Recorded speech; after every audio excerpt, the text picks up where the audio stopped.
Well, what happened to me, I was 19 in 1942. I was kind of early going in, and within a year after I got in the old Army Air Corps, wasn't Air Force then,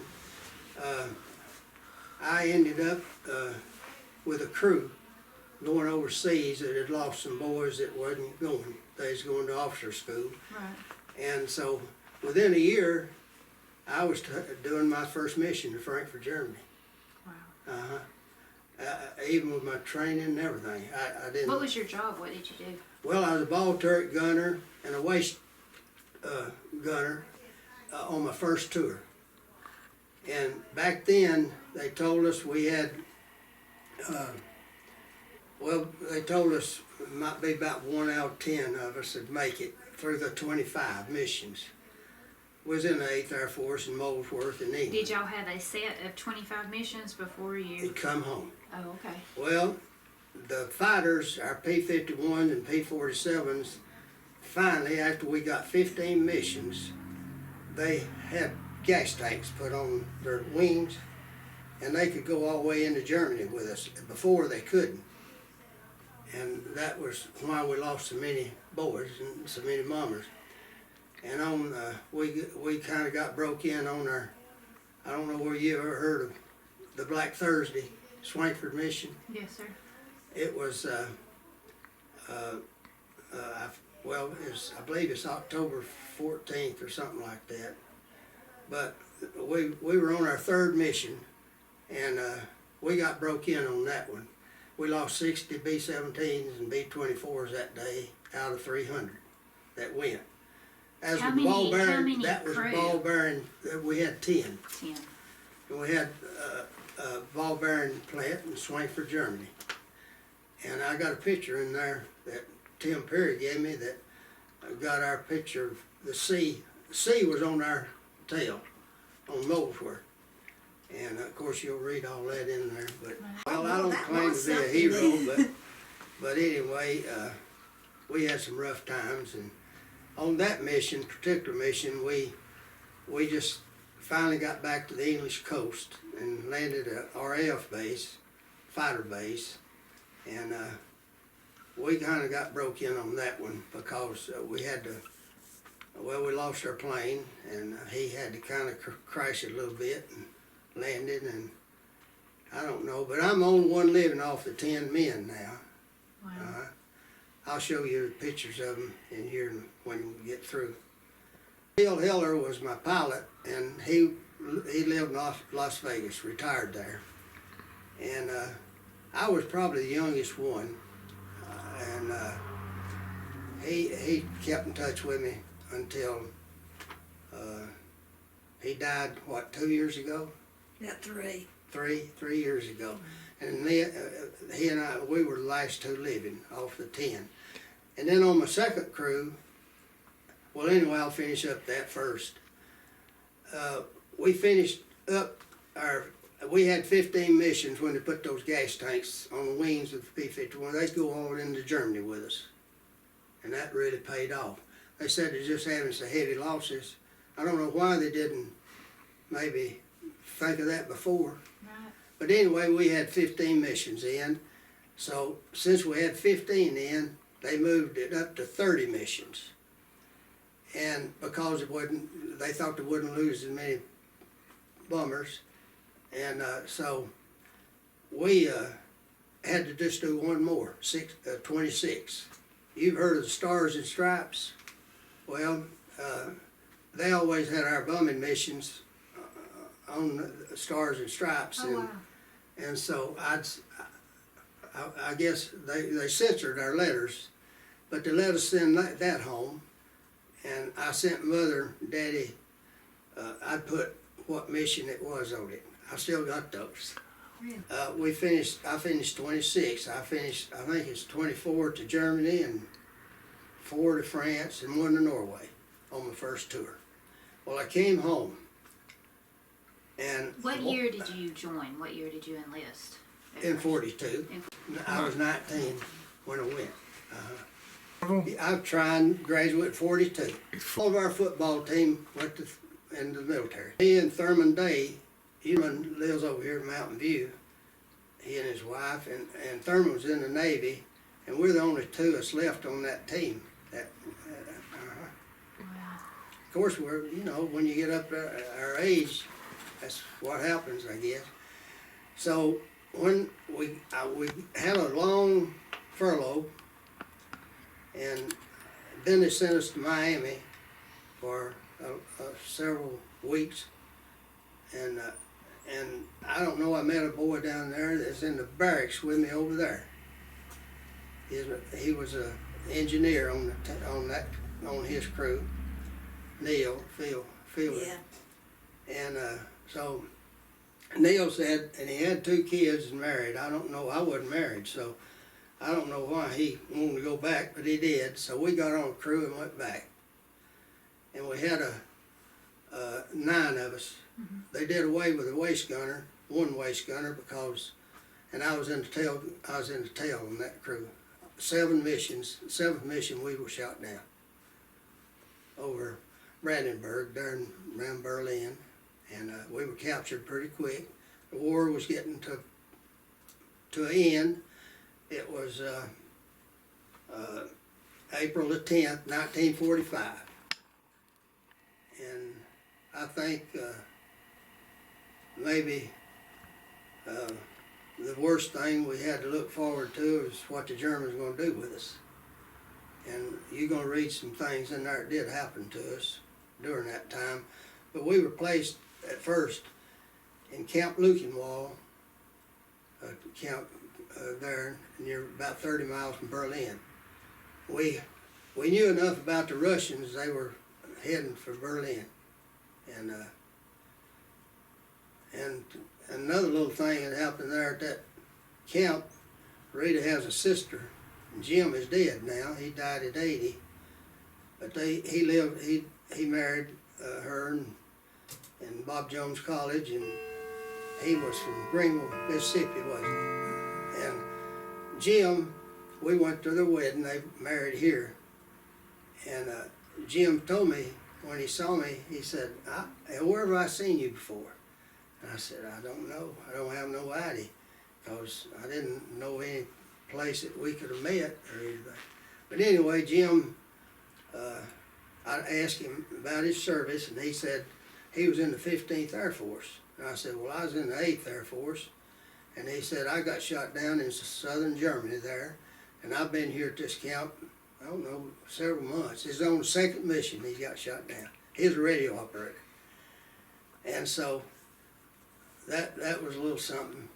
It added to the family, I guess. But anyway, we went back on the 2nd tour, and I think I may be the only one living off of that crew, because I think I know the ones that are dead, and we had 2 of the older men from California, and we had one of them didn't go with us that day. We bombed this particular mission, and when we got hit, we were about, I guess, 25. We usually flew about 25,000 feet. You know, that's what, 5 miles or something. And we got hit with an aircraft fire. It set the plane on fire, and our pilot told us to abandon ship. And we had one young boy on there that we'd never met before. He is a combat photographer, and that was his first mission. And Wally and Helen and I, well, Wally and Bob was waist gunner, I was in the tail, Wally was in the vol turret, and we had to get Wally out of the turret, and right quick. We all had one chute, you know, a chest pack. You slip. Well, we had them on anyway, and we parachuted out, and we were captured pretty quick. The biggest problem with parachuting out, you don't make but one, of course, unless you have to, and we had to. But the thing I thought about more than anything, where am I going to land? In the woods, or in a tree, or on a building, or you just don't know. But I was lucky. We all 3 landed kinda in an open place, close to woods, but we were all three captured and we spent the time together till we, and I know both of those are dead. And sometime in May, we don't know when, but the Russians liberated us. Russian army came through with their tanks. They were heading for Berlin, and they liberated us and told us we were free to go. And we were 50 miles from the Elbe River, and that's where the Americans had to stop.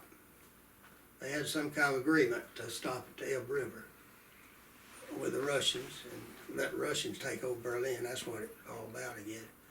So we had about 50 miles to walk or something, and we did. Me and the boy and Wally, we didn't, Jerry somebody, and I never did. He knew more about things than we did about how to go. And so we finally got to the Elbe River, and the Americans came across and got us. What was that feeling like when the Russians came in and Well, you knew it you were was free? good. We just didn't know about how they would. We worried about the Germans leaving us in a way because we didn't know what they was going to do.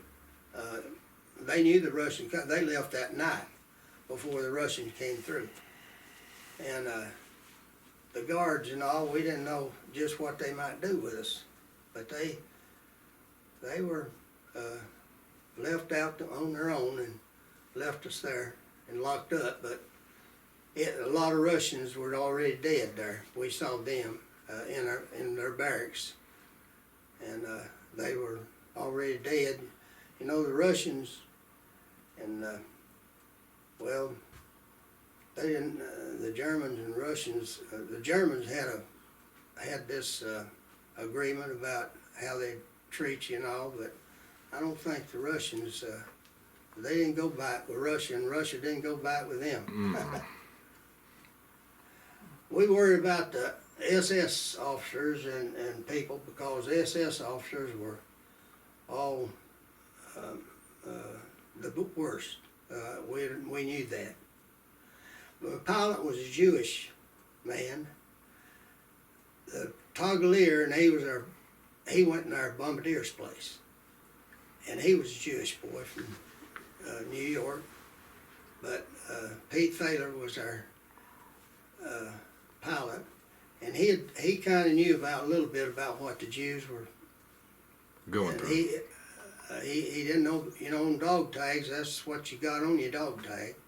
I don't know whether he left it on or not, but I know he lived because on the internet we were all listed as POWs.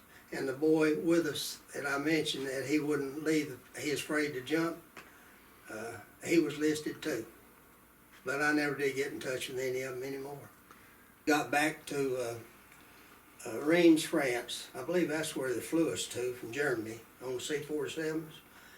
And when we got back to Reims, France, we were getting close to Camp Lucky Strike, I believe they called it. That's where they took all the POWs. But we were eat up with lice, body lice, and that was a bad thing to have. But we couldn't get rid of them until they did what they did. And of course, we didn't have nothing much to wear, but what we had on, we pulled everything off, took showers, they sprayed us with some powder, and they said they'd burn all those clothes, and they just gave us a new outfit to wear, and it's kind of in still warm weather, and that's the only way we got rid of those body lice. You picked them off while you was in there. A lot of the boys, I can't help but feel for some of those. I watch the military channel a lot. AHC now, I believe it is.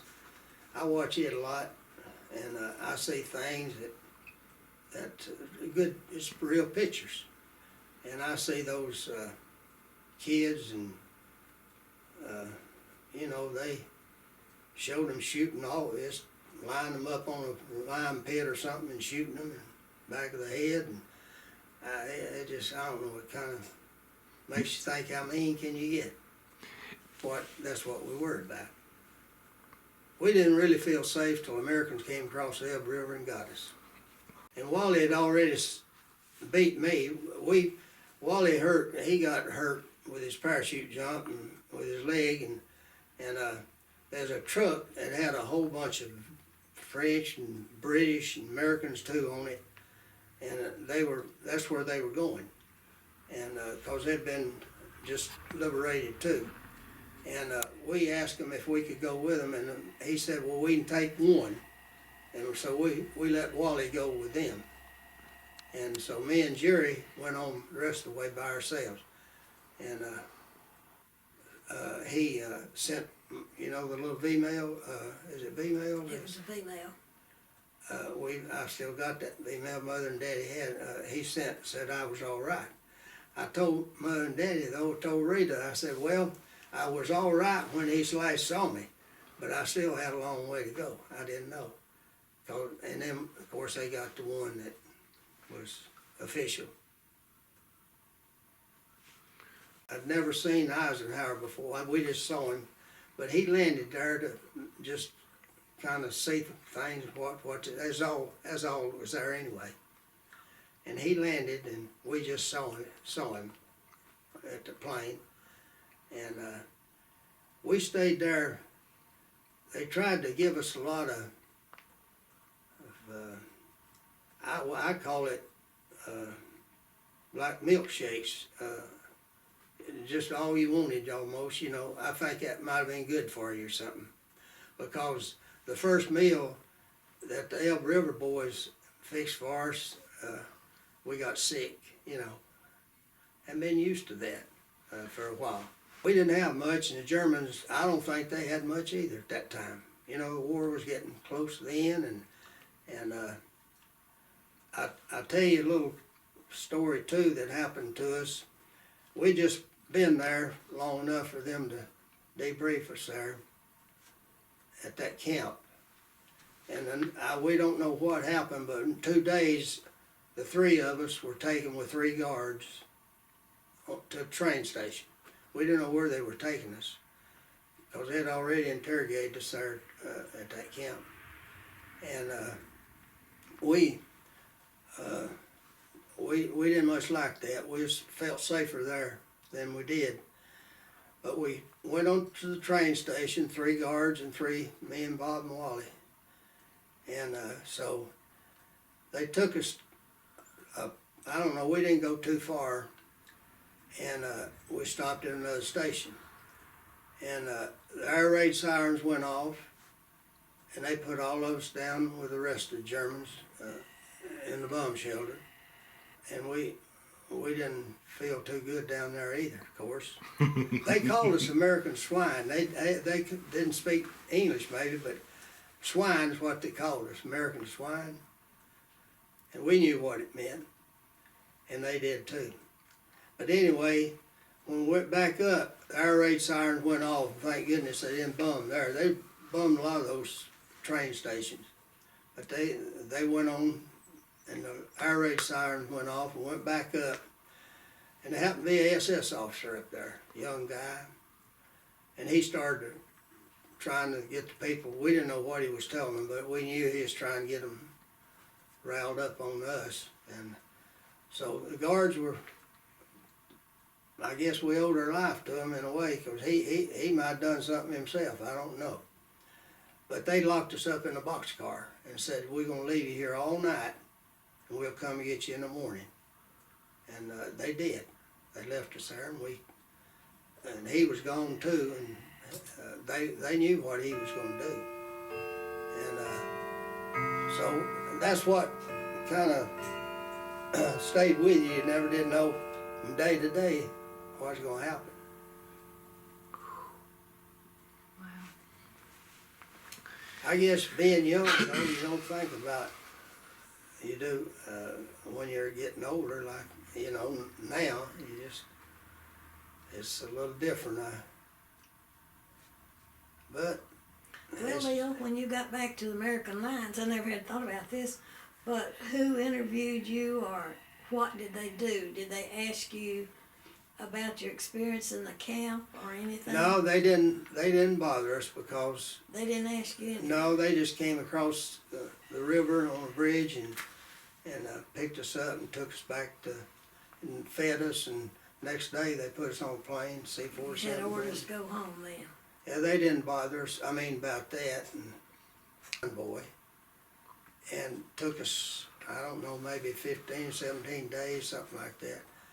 The second time I went over, we went on the Queen Mary. Yeah, and they had, it was different. It traveled by itself. They said the submarines couldn't catch it or something. We never did know about that, but it went by itself, and we were 7 days, I believe. But we went over by boat every time and came back. He was in World War I. He was over in Germany and France, and he died at 85, and Mother died at 66. She was an only child, and we, of course, he built this house out. He never did see either one of my granddaddies. I never did. Didn't even know where they're buried. And I got two grandmothers that's buried over here in the Trine Cemetery, old cemetery, but we don't know where they are. He was the youngest of his family, and Uncle Jim was the oldest, and he was a bachelor. And they all worked in the mill, cotton mill, at a young age back then, 12 years old. And Uncle Jim got the paychecks for all of them. But he turned in the census also, and their age and all. And when we sent in for Daddy's Social Security, well, he didn't agree with that age, but I don't remember whether it was older or younger. He got it anyway, but Uncle Jim's the one that turned it in.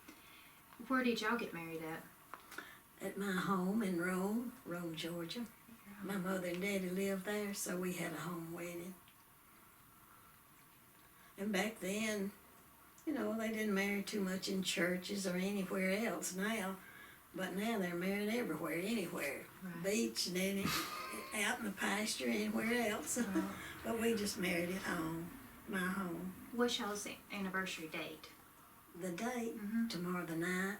Tomorrow the night. 11. November the night. Yeah, see, he went back for a discharge on September the 10th, and he came back home October the 11th, 30 days, and then we married November the 9th. So you don't have to know We didn't have anybody many working a lot of years dating days there. get along, I guess. You want to tell it, honey? No, honey, you know more about it than I do. Well, I worked in the main office in Trine at Regal then, and one of the girls in there was having a party. I don't remember if it was a certain date or for a certain occasion, I don't think so. But she was having a party, and I don't know how Leo got invited, because most of them invited were from the party. I was were home from on the furlough. And office. Yeah, he was home on furlough. So they were playing the game there at the party, buying and selling cars. And the boys would buy the car, and the girls were named a car, a certain car make. And I had the Chevrolet name. So when Leo got up to buy a car, well, he bought the Chevrolet. Well, I was a Chevrolet, and we could take a walk down the road. It was right by Out in the an country. unpaved road. It was out in the country, yeah, an unpaved road, and the moon was shining so pretty and bright that night. And Leo and I walked a pretty good piece, and we just started talking and kept talking, came back, sat down. My date said, I know something has happened between you and Leo tonight. Well, I didn't know what he meant, but after he I left believe you did too. that night, yeah, he did kiss me.